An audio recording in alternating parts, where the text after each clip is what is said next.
कहाँ तक हम लोगों ने कहाँ तक कर लिया था बच्चों, याद आ रहा है?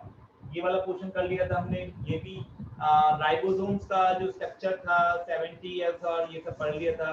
यस सर, आई थिंक हमें लाइसोसोम से करना है। लाइसोसोम से करना है, ठीक है। तो ये स्ट्रक्चर कंप्लीट हो गया, ये भी हो गया, मेम्ब्रेन भी बहुत आगे तक पहुंच चुके हैं, ये सब कंप्लीट है। और गुड, ये भी कजन हो गया, सेल वॉल और लाइसोसोम। गोल्गी एपरेटस करा दिया था, बिल्कुल ठीक है। लाइसोसोम बिल्कुल राइट है। तो before going to this part, अब एनसीईआरटी पार्ट में थोड़ा पहले आपको एक ब्रीफ रिव्यू देता हूँ, लाइसोसोम होते क्या हैं and then what they do. और सबसे पहले अपने कैमरास ऑन कर लो आप सभी, ठीक है? चलो स्टार्ट विद द लाइसोसोम। सबसे पहली बात लाइसोसोम को लेकर आपके माइंड में ये आना चाहिए, सर लाइसोसोम है क्या? तो लाइसोसोम मैं ये कहूंगा आपसे, लाइसोसोम पहली बात single membrane bound cell organelle है। कैसा है? Single membrane bound cell organelle. तो मैंने लिखा है इसके सामने, it's a single membrane bound cell organelle.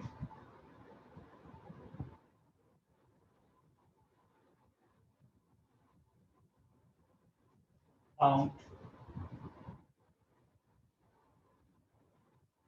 Cell organelle, right? एक डायग्राम बना लेते हैं यहाँ पर लाइसोसोम का और स्टडी करेंगे जरा। ये बना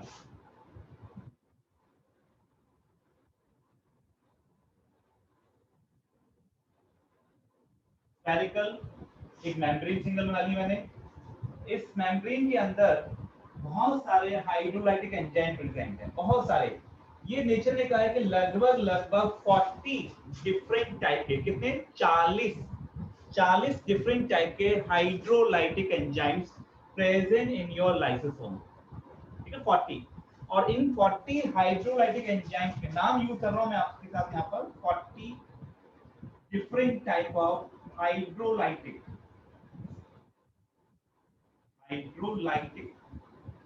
एंजाइम्स।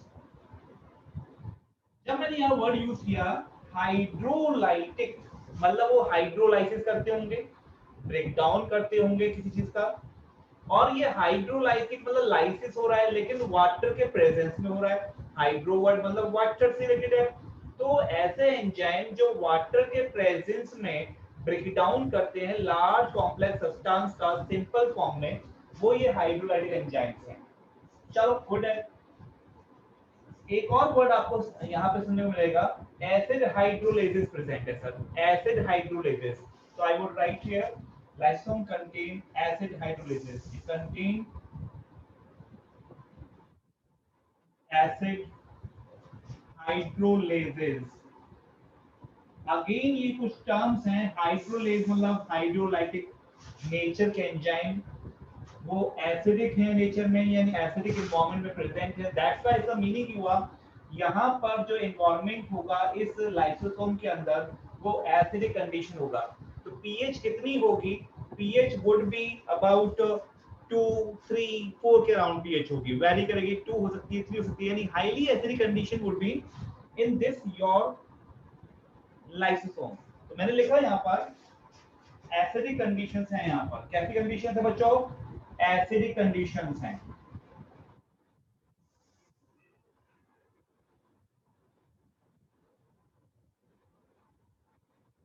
कैसी कंडीशन है? एसिडिक कंडीशंस है।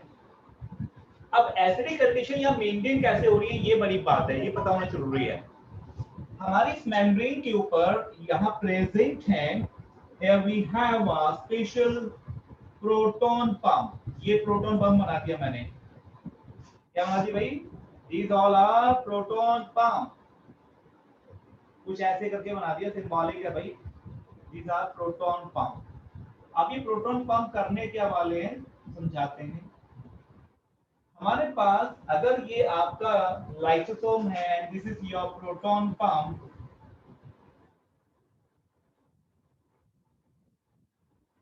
समझिए बच्चों, ये पूरा बोर्ड मेरा, ये पूरा बोर्ड मेरा एक सेल है। ये मेरा जो सारा आसपास है वो लिक्विड साइटोप्लाज्म है या प्रोटोप्लाज्म मान लीजिए आप, और इसके अंदर ये लाइसोसोम पड़ा हुआ है।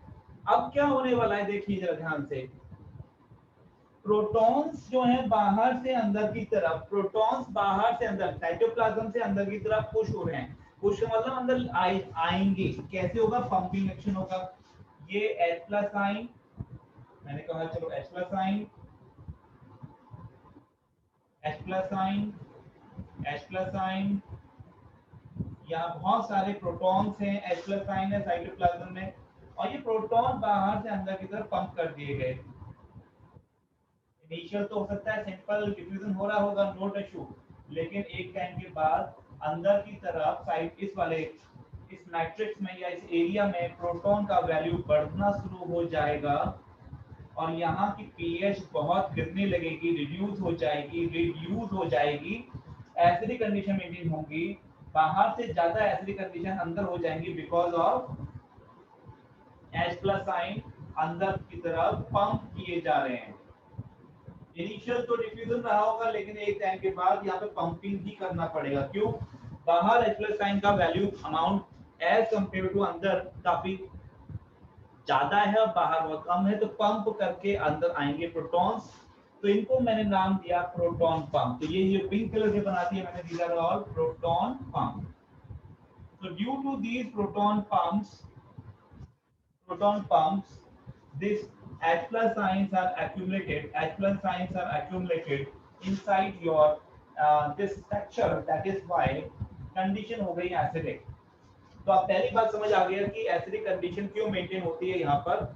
और यहाँ एंजाइम्स जो हैं वो प्रोटीन डाइजेस्टिंग या कार्बोहाइड्रेट डाइजेस्टिंग या लिपिड डाइजेस्टिंग भी हो सकते हैं, न्यूक्लिक एसिड डाइजेस्टिंग भी हो सकते हैं, लेकिन एक एंजाइम नहीं होता है यहाँ पर जो हमें पता होना चाहिए, एग्जाम आया हुआ क्वेश्चन नीट में, that is cellulase. Cellulase is not present in your lysosome. I am writing here cellulase is absent बच्चों, is absent in lysosome। मेरे ख्याल से यहाँ तक पॉइंट क्लियर होगा आपको। अब क्या होता है आप समझिए थोड़ा सा और। यहाँ पर ये मेरा पूरा सेल है और मैं आपसे कह रहा हूँ ये सेल ओल्ड एज कंडीशन में जा चुकी है। कैसी? Old age. हर सेल का एक लाइफ टाइम होता है। जैसे आरबीसी की बात करते हैं आप, तो आरबीसी का लाइफ टाइम 120 डेज होता है। 120 डेज पूरा करने पर सेल की एज ओल्ड कंडीशन हो जाती है, वो सेनेसेंस में जाएगी, डेथ में जाएगी। इसी तरह से every cell in your body undergo the death process. तो मैंने कहा जब कोई भी सेल्स एजिंग स्टेज में है तो उसकी डेथ होनी जरूरी है ताकि नई सेल्स बन पाए। कैसे होगा प्रोसेस? साइटोप्लाज्म इस ओल्ड सेल का, राइट, इज हियर। ये लाइसोसोम अपनी मेम्ब्रेन को रप्चर कर देगा। अगर ये ओल्ड सेल है मेरा, this lysosome rupture it's membrane, fragile हो जाएगी मेम्ब्रेन और ये एंजाइम्स बाहर आ जाएंगे। 40 डिफरेंट टाइप के hydrolytic enzymes are present here. It comes out in cytoplasm. It will digest the content present in cytoplasm. Protein digested here, lipid will digest here, nucleic acid जो nucleus का होता है उसके अंदर डीएनए आरएनए डाइजेस्ट हो जाएगा, major चीजें digest हो जाएंगी। अब सोचो सेल के अंदर सेलुलोज तो होता नहीं है सर, वो तो बाहर की तरफ होता है, प्लांट सेल के सेल वॉल में होता है, अंदर सेलुलोज नहीं मिलता। तो सेलुलेज की जरूरत भी नहीं थी अंदर, खासकर ये एब्सेंट भी था यहाँ पर। तो जब आपकी सेल चाहे एनिमल सेल है चाहे प्लांट सेल्स हैं, अगर वो ओल्ड एज में जा रही है तो उस कंडीशन में ये सेल, ये आपका जो स्ट्रक्चर है दिस लाइसोसोम बिकम सुसाइडल। तभी आपने क्लास 10th में और से प्रीवियस 9th में ये पढ़ा था कि lysosome are suicidal in nature या सुसाइडल बैग कहते हैं। तो अब मेरे के लिए समझ आ गया होगा सुसाइडल का कंडीशन राइज होती है। ठीक है, ये आपका सुसाइडल बैग भी कहा गया है।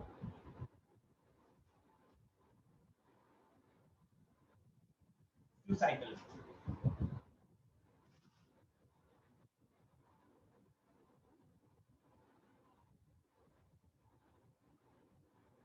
Back.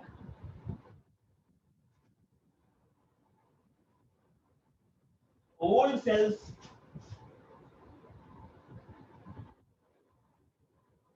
में रप्चर कर जाएगा आपका, it will rupture.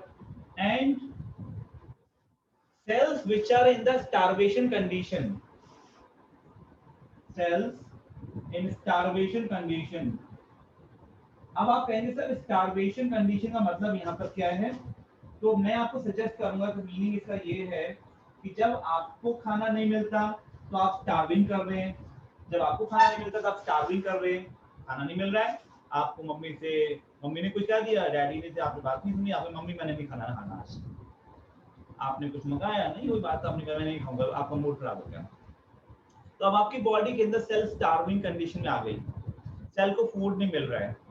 सेल अगर स्टार्वेशन कंडीशंस में है, लगातार आपने 2 टाइम का मिस किया, 3 टाइम मिस किया, 2 दिन हो गए, 4 दिन हो गए, ऐसा करना नहीं चाहिए, पर ऐसा अगर होता है चीजें तो स्टार्वेशन कंडीशन रहती है सेल के लिए, सेल के अंदर न्यूट्रिएंट नहीं होगा, उस कंडीशन में ये जो आपका मेम्ब्रेन है इस लाइसोसोम का, ये अगेन रप्चर कर जाएगा, it will rupture and it release it's enzyme और आपका जो सेल है वो डाइजेस्ट हो जाएगा। तो स्टार्वेशन कंडीशंस में और ओल्ड सेल कंडीशन में आपके लाइसोसोम सुसाइडल हो जाते हैं एंड देन बर्स्ट, राइट। तीसरी बात लाइसोसोम के बारे में रिगार्डिंग हम एक और चीज समझेंगे, ये किस टाइप की सेल्स में लाइसोसोम का नंबर सबसे ज्यादा मिलता है। सोचो, आप लोग बताओ मुझे कैसी सेल होगी जहां लाइसोसोम का नंबर सबसे ज्यादा होगा, ट्राई करो, सोचो। अगर मैं आपको एग्जांपल दूं, कुछ ऑप्शंस दूं, मैंने कहा आपके लिए ऑप्शंस में, चलो भाई एल्गल सेल है, एल्गल सेल है, दूसरा ऑप्शन है फंगल सेल, राइट, तीसरा है प्लांट सेल और फोर्थ है चलो एनिमल सेल। अब आप मुझे बताइए कि सर इनमें से किसमें सबसे ज्यादा नंबर ऑफ लाइसोसोम मिलेंगे, एक प्लांट सेल है, एक एल्गल सेल है, एक फंगल सेल है और एनिमल सेल है। अब इन सब में अगर आपको कहा जाए कि कौन सी सेल्स में ज्यादा नंबर ऑफ लाइसोसोम मिलने वाले हैं, तो आपका आंसर क्या होना चाहिए? सोचो सोचो, दिव्यांशी, राधिका, आद्या, रिकॉर्डिंग लगा दी हमने इसकी। हाँ sir animal cells. Animal cell एक ऑप्शन आया, वेरी गुड, चलो एनिमल सेल मिल गया हमें। और ऑप्शन बताओ मुझे, कोई और ऑप्शन में आ रहा है? Sir plant cell. Plant cell भी एक ऑप्शन आया आपके पास में, चलो ठीक है, प्लांट सेल भी आपके पास ऑप्शन आया। और कुछ ट्राई करना चाहेंगे? आदिया,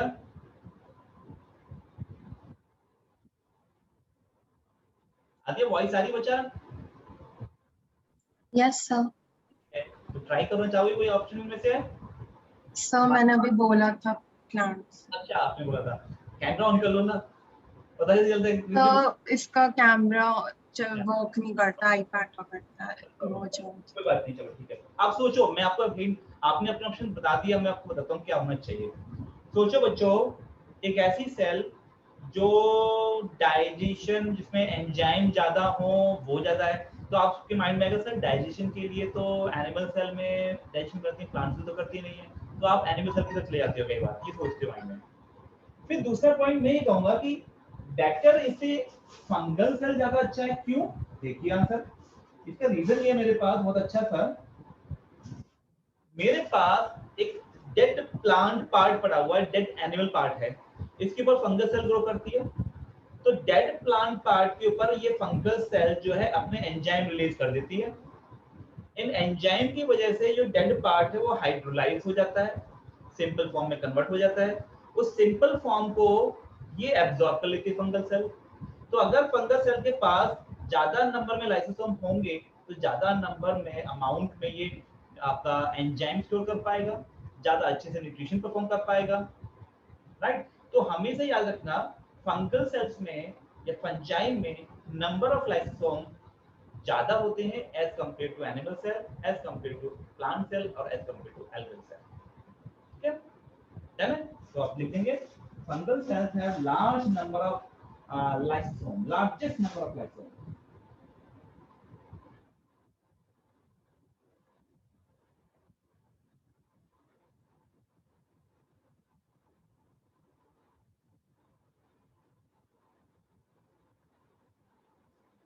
ठीक है जी, यहाँ तक समझ आ गया? नोट डाउन कर लिया? आपको कुछ लिखना था लिख लीजिए। अपने शॉर्ट नोट्स जरूर बनाइएगा अपने हैंड राइटिंग में, आपको हमेशा हेल्प करेंगे। खुद की जो हैंड राइटिंग होती है ना, वो हमेशा जल्दी कम टाइम लेती है रिवाइज करने के लिए। डन कर लिया? आगे चलूं क्या? अब हम लोग अपने एनसीईआरटी कंटेंट पे आते हैं। Lysosome. See here.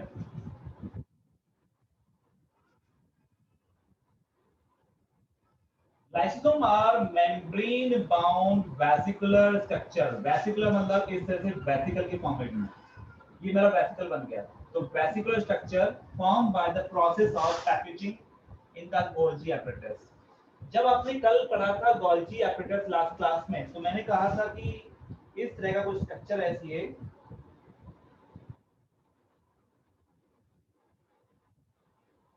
Golgi apparatus बना लिया आपने।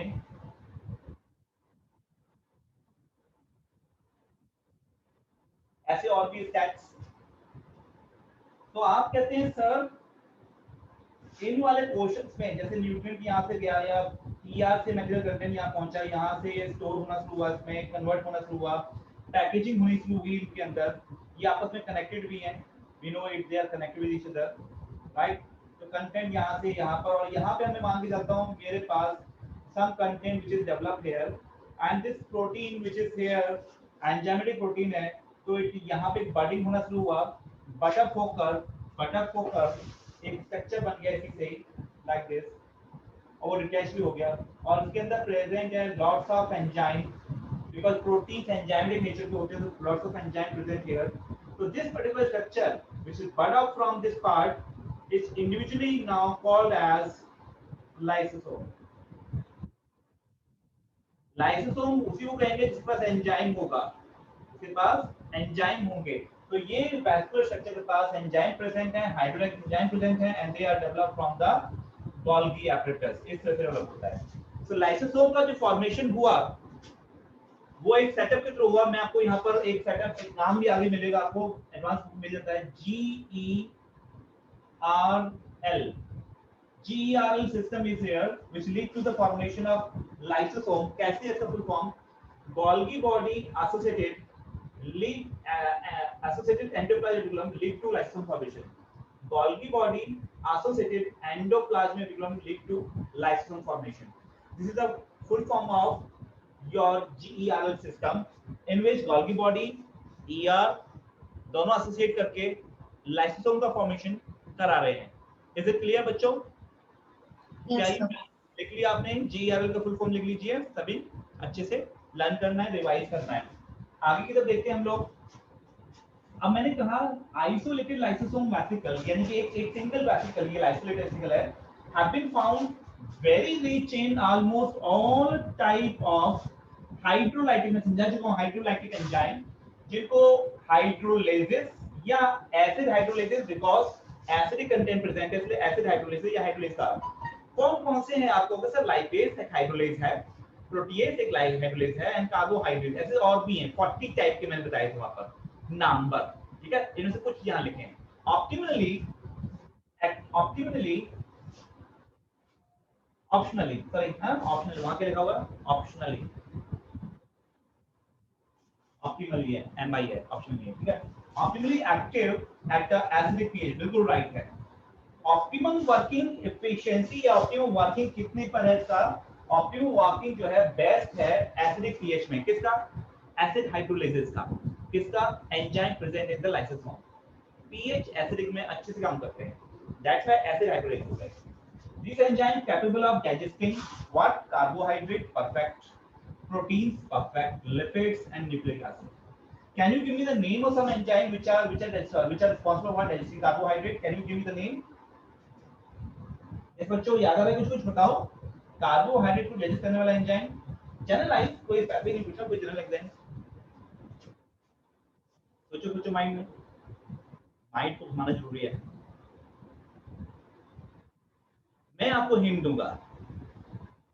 अब वो हिंट क्या है?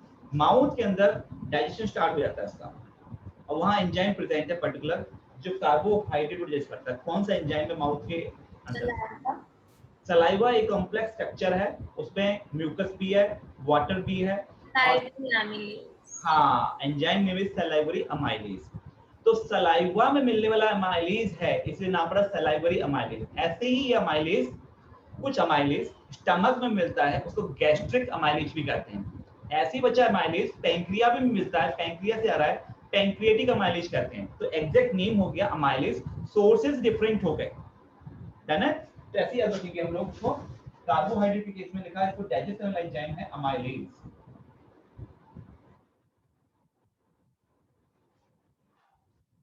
लिखना चाहे लिख लीजिए, अमाइलेज भी कई टाइप के होते हैं, वो तो आप बहुत जितना पढ़ना चाहें वो कम है भाई। सैलिवरी अमाइलेज,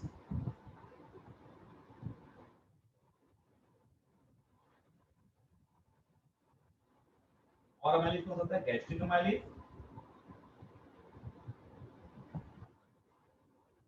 ये मैं बता रहा हूं आपको कार्बोहाइड्रेट डाइजेस्टिंग एंजाइम। फिर अमाइलेज कौन सा होता है? पैंक्रियाटिक अमाइलेज, ये तुम्हें पता होना ही चाहिए, प्लीज याद होना चाहिए। मैंने पैंक्रियाटिक अमाइलेज क्या होता है सर? और amylase as a whole is responsible for digestion of carbohydrate, यानी कि स्टार्च है या दूसरे कार्बोहाइड्रेट्स हैं, जो माल्टोज, माल्टोज को फर्दर ब्रेक करने के लिए माल्टेज आएगा। तो यहाँ मैं अगर थोड़ा एग्जांपल लूं तो किस तरह से होता है? अमाइलेज डाइजेस्ट योर माल्टोज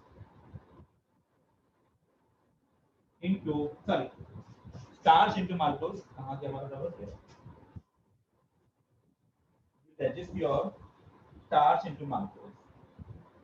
तो starch digest करेगा maltose में,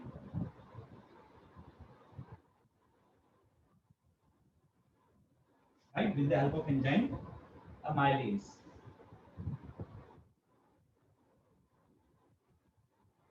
Is it right? अब इसी तरह से मैं बात करता हूँ प्रोटीन डाइजेस्टिंग एंजाइम की। तो प्रोटीन डाइजेस्टिंग एंजाइम के लिए I would say your protein is here. It is digested with the help of enzyme जो आपके स्टमक में प्रेजेंट है, पेप्सिन। राइट बच्चा?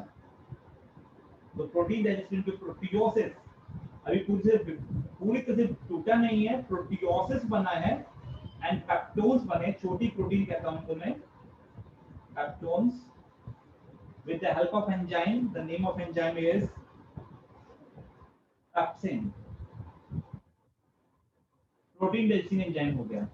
फिर एक लिपिड की बात हुई है, तो लिपिड डाइजेस्टिंग एंजाइम भी देख लेते हैं। आपका नाम पता ही होगा, बताओ चल। लिपिड डाइजेस्टिंग एंजाइम, ये लिपिड हो गया sir. Lipase, affect lipase. So lipid is digested with the help of enzyme lipase.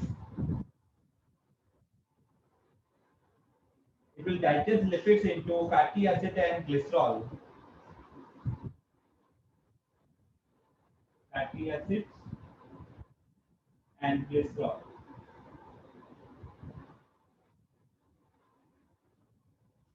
ये बन गया बच्चों, जनरलाइज इंफॉर्मेशन मिल गई, मुझे थोड़ी थोड़ी पता होनी चाहिए प्लीज ना। ठीक है, लिख लिया? ठीक है। तो अब एक चीज रहेगी न्यूक्लिक एसिड वाला, वो मैं यहाँ आपको यहाँ लिख देता हूँ, ठीक है? इसको तो न्यूक्लिक एसिड भी आ जाएंगे। Nucleic acids is digested with the help of enzyme that is called nucleases. That is called nucleases. I have enzyme here, nuclease, which will digest your nucleic acids into nucleotides.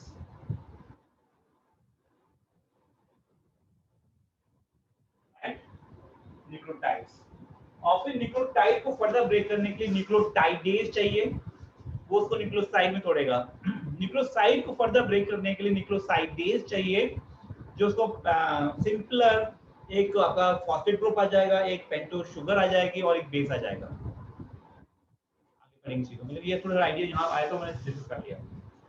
तो I think ये वाला point clear सभी को, done है? Yes sir. Yes sir.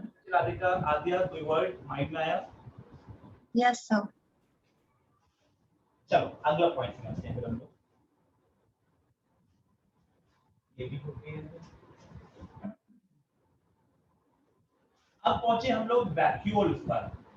क्या हमने पढ़ लिया था पूरा पिछाओ एनसीईआरटी पूरी पढ़ ली? हाँ पढ़ लिया, इतना ही दिया हमने कुछ एडिशनल चीजें पढ़ ली था। Now we are reaching toward vacuoles. Vacuole is again a spherical single membrane bound structure. ठीक है, तो vacuole is membrane bound, किसने membrane? Single membrane bound। मैं यहाँ लिख देता हूँ, क्लियर करता हूँ सब, single membrane bound।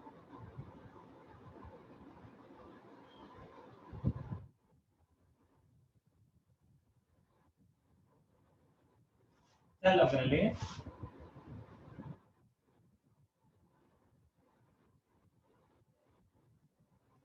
it is contained this vacuole. If I draw the diagram here, your vacuole spherical body, it may contain water, water present सकता है, sap, सैप तो आप लोगों ने वर्ड सुना होगा, सैप तो प्लांट के रिस्पेक्ट में। जब किसी प्लांट को आप, जैसे रबर प्लांट आपके घर में हो सकता है या आसपास के एरिया में सोसाइटी में मिलेगा रबर प्लांट या दूसरे प्लांट है, उनके लीफ को आप तोड़ते हो तो उसके अंदर से फ्लूइड निकलता है थोड़ा सा व्हाइट कलर का या फिर डिफरेंट, तो दैट इज सैप। तो प्लांट्स में fluid is present, that is called SAP. SAP is something जिसमें वाटर और कुछ और मटेरियल सॉल्यूट मिक्स हो जाते हैं, that forming SAP. So sap is there, sap may be stored in your vacuole, water may be stored in your vacuole. Excretory product, excretory product कौन से होते हैं? जो किसी सेल को चाहिए नहीं, सेल के लिए वो वेस्ट मटेरियल है, that can be stored in here, या अदर मटेरियल जो यूजफुल नहीं है सेल के लिए। Vacuole is bound by single membrane, I have discussed with you.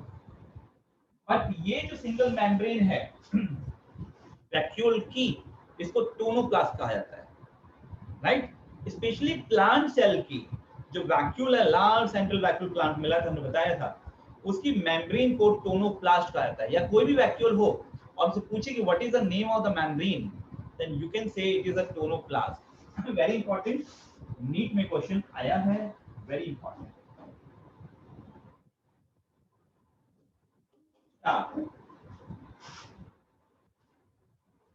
लिखा था tonoplast in plant cells vacuole contain, vacuole का कहना तो पाए 90% of the volume of the cell.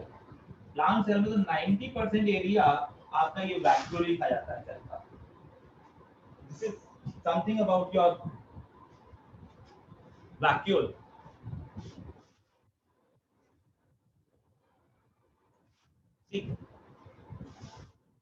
Now in plants, as we know, in plant, as we know, tonoplast facilitate the transport of number। अब एक function आ गया जो बड़ा ही important है। टोनोप्लास्ट जो प्लांट सेल के वैक्यूल की मेम्ब्रेन को कहा या किसी वैक्यूल की मेम्ब्रेन को कहा टोनोप्लास्ट, ये फंक्शन क्या कर रही है? तो ये फंक्शन कर रही है transport of number of ions बच्चों and other material against the conservation gradient. Very important point, against the conservation gradient. देखो क्या है, ये मेरे पास है vacuole, membrane name is tonoplast, this is my tonoplast of vacuole. Now what does tonoplast do? It is responsible for transport of number of ions और दूसरे material ions के साथ कुछ भी और मटेरियल हो सकते हैं against the concentration gradient. Very important,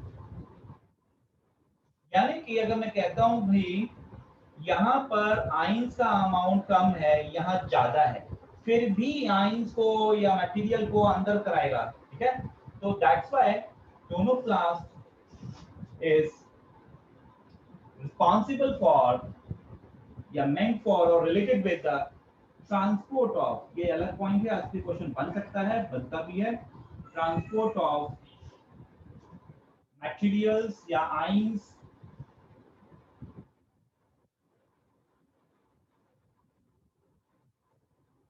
against the concentration gradient,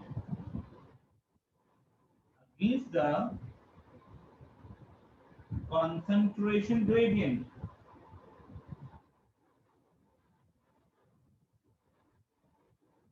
gradient के अगेंस्ट लाने के लिए समझ रहे हैं। यहाँ सेल के अंदर यहाँ कम होगा साइटोप्लाज्मिक कंटेंट, यहाँ पर उसी को अंदर पुश करता रहेगा। यानी मान लीजिए मेरे पास यहाँ पर कुछ आयन है, सोडियम आयन है या फिर कैल्शियम +2 आयन है या फिर कोई और आयन है, तो ये यहाँ ऑलरेडी अमाउंट कम है लेकिन फिर भी इनको अंदर की तरफ पुश कराकर ये यहाँ कंसंट्रेशन बढ़ा देगा इस तरह से। अमीबा में, in case of amoeba, amoeba is unicellular organism, protozoa में आता है, राइट। यूकैरियोटिक सेल है, कोई सेल इसका शेप डिफाइन नहीं है, ठीक है। तो अमीबा में कॉन्ट्रैक्टाइल वैक्यूल मिलता है। अगर मैं ड्रॉ करता हूं यहाँ पर अमीबा का डायग्राम देखिए, ये अमीबा हो गया। अमीबा के अंदर न्यूक्लियस मिलेगा। सबसे पहले तो न्यूक्लियस बना लेते हैं यहाँ पर छोटा सा, न्यूक्लियस यूकैरियोटिक सेल है। अब ड्रॉ करते हैं कॉन्ट्रैक्टाइल वैक्यूल। स्लाइड पर आ गया कॉन्ट्रैक्टाइल वैक्यूल, इस तरह से होता है। ये इसकी इस तरह से स्ट्रक्चर यहाँ पे बनी होती है like this. These are the contractile vacuole है पूरा स्ट्रक्चर। ये this whole structure is contractile vacuole.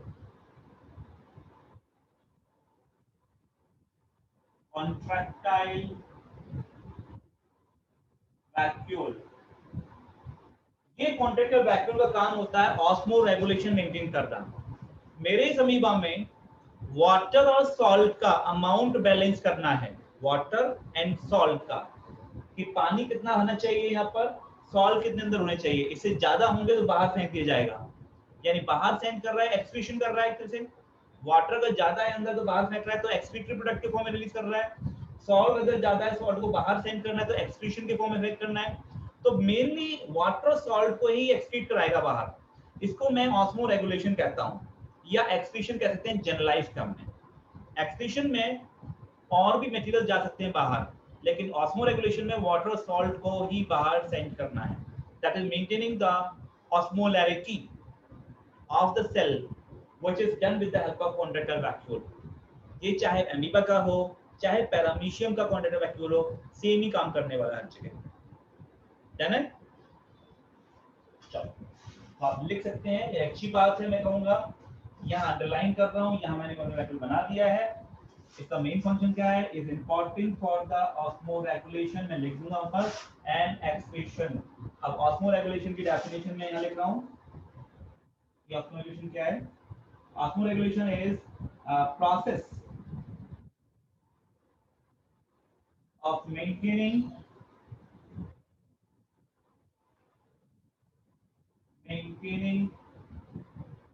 amount या concentration of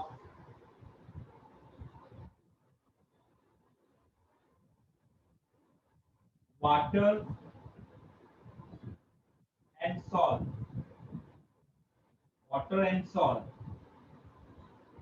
that is under bracket osmolarity को मेंटेन करना इस ऑस्मो रेगुलेशन।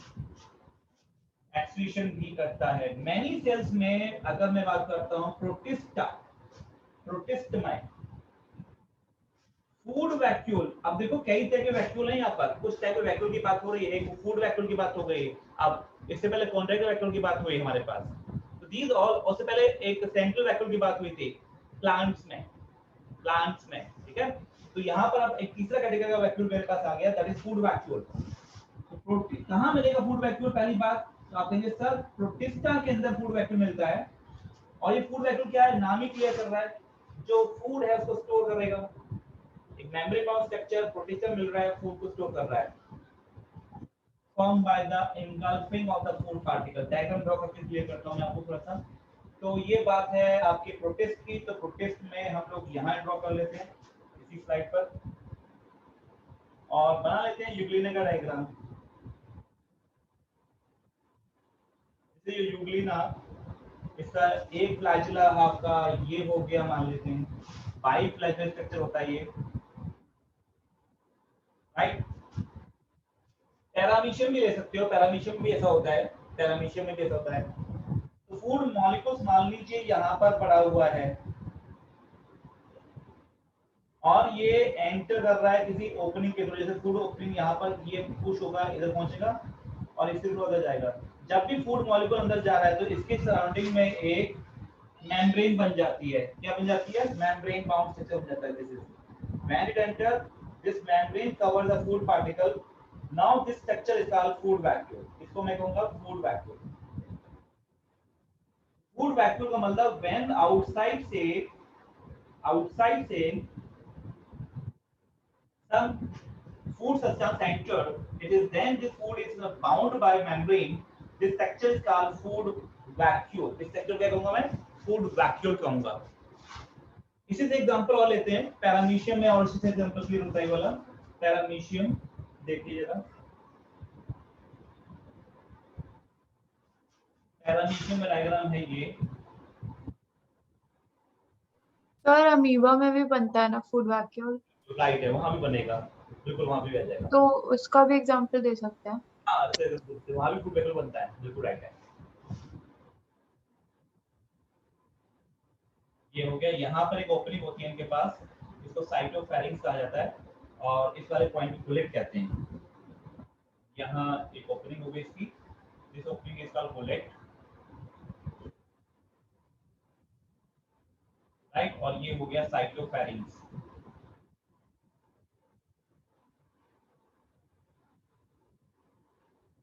साइटोफेरिंक्स इस तरह से है। तो फूड जो एंटर करता है ज्यादातर इन केस में ये सीरिया पे लगे हुए हैं। सीरिया आप जानते हो एक साथ सब के सब एक साथ पुश करते हैं एक ही डायरेक्शन में। तो फूड पॉलिकल्स सब जो है एक डायरेक्शन की तरफ मूव करते हैं। जो भी सराउंडिंग में चीज थी सब एक साथ एक डायरेक्शन में एक ही तरफ जाना शुरू करती है।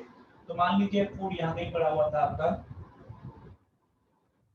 ये, तो इन्होंने इधर बीट किया तो यहाँ से पुश होकर यहाँ आ गया, इसीलिए इधर बीट किया, यहाँ आ गया, यहाँ से बीट होता और यहाँ आया, और यहाँ से वो अंदर की तरफ चला गया। मान लीजिए ये जाएगा जब यहाँ से, तो आप अंदर पहुंचते ही ये एक मेम्ब्रेन बाउंड स्ट्रक्चर से कवर हो जाएगा। तो यहाँ पे ये मेम्ब्रेन बन गया। This is now food vacuole.